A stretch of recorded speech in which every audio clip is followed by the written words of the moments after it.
On the way back from Lewis's funeral, my mom told me to start packing. She waited until the day before we left to tell Edie.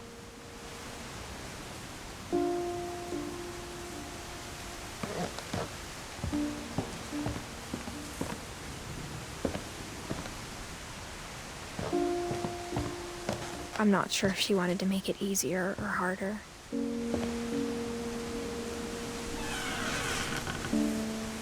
I wish we'd stayed. But I understand why we left.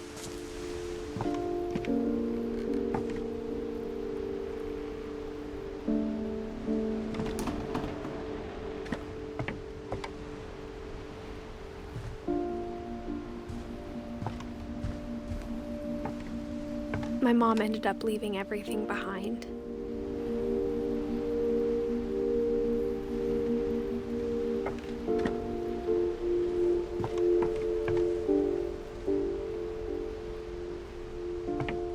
What happened that night had been coming for a long time. Maybe it should have come sooner.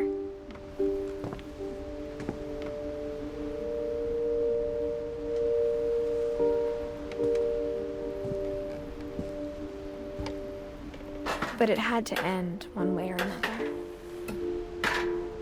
All that's left now is to tell you about that last night.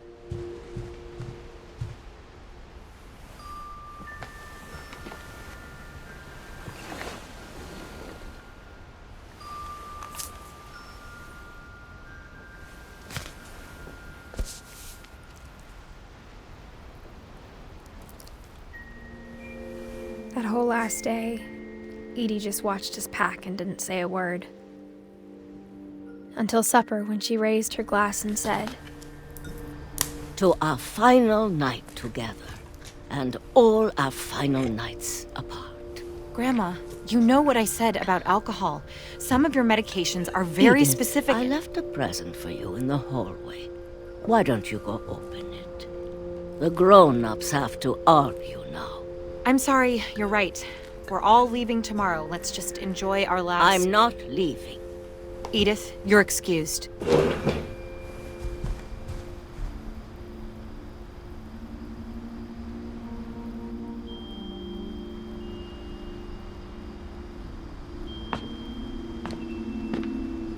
The power had been shut off that morning, but Edie always had plenty of candles.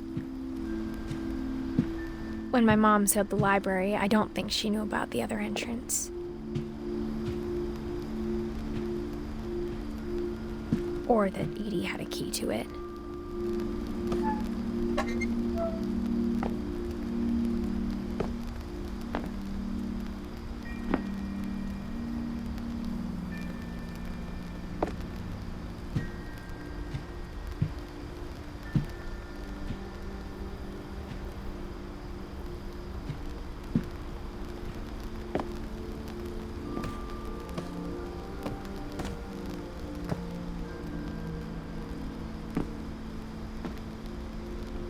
That thing you're afraid of isn't going to end when you leave the house.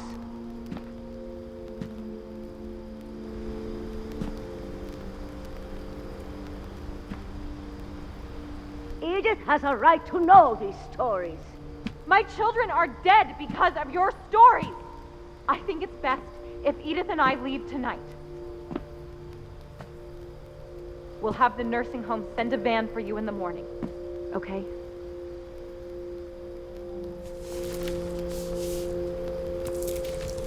Dear Edith, there's so many stories I wish I could tell you, but there's only time for one.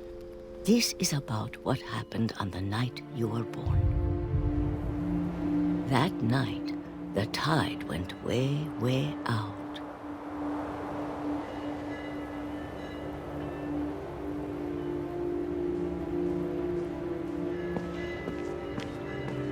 It was the first and last time I ever saw the old house aground. There'd been an earthquake out in the middle of the ocean. They called it the lowest tide in 1,000 years. God, it smelled awful. You know, I've seen that house every day of my life.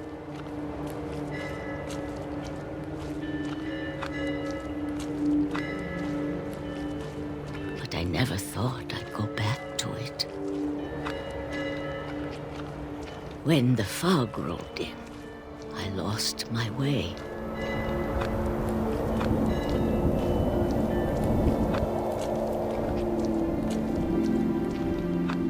I got turned around.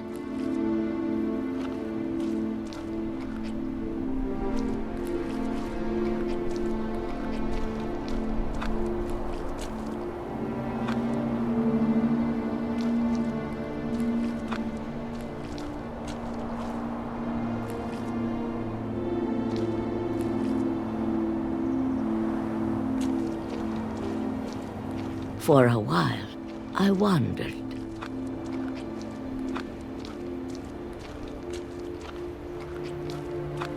I started seeing things.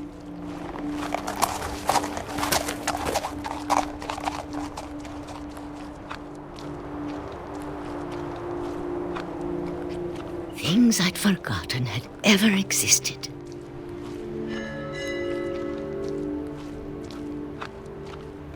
But when I saw them, they felt like old friends. That night, a lot of things came back to me. Or maybe I came back to them.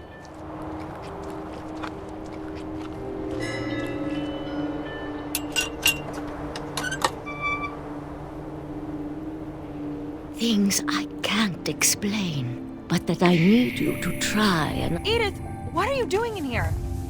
It's mine. Edith! Mom, you're gonna rip it! Let go! I kicked and screamed, but Mom dragged me to the car. I never saw Great-Grandma Edie again. The next morning, the van came to pick her up, but she was already gone. After that, we moved around a lot.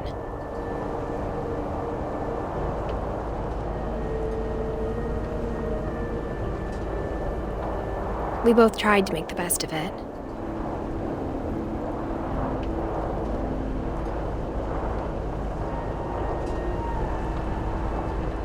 A few years went by.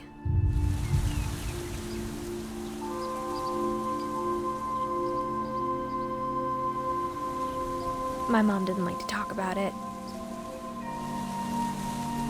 but she started getting sick a lot.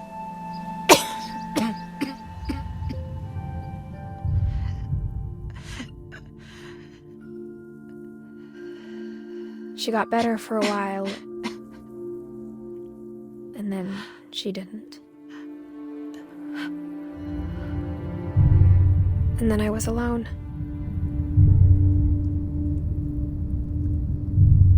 The last Finch left alive.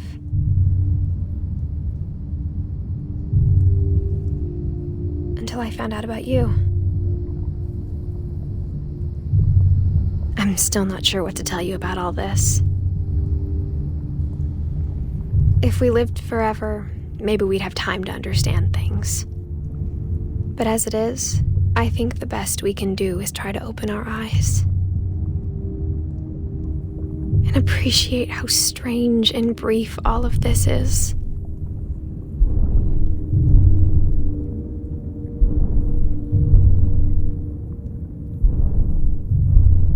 This journal was supposed to be for you. But now I hope you'll never see it.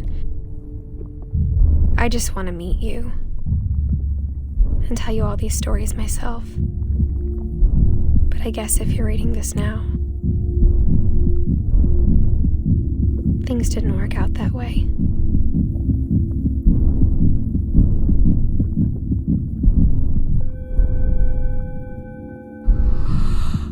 This is where your story begins. I'm sorry I won't be there to see it. It's a lot to ask, but I don't want you to be sad that I'm gone. I want you to be amazed that any of us ever had a chance to be here at all. Good luck.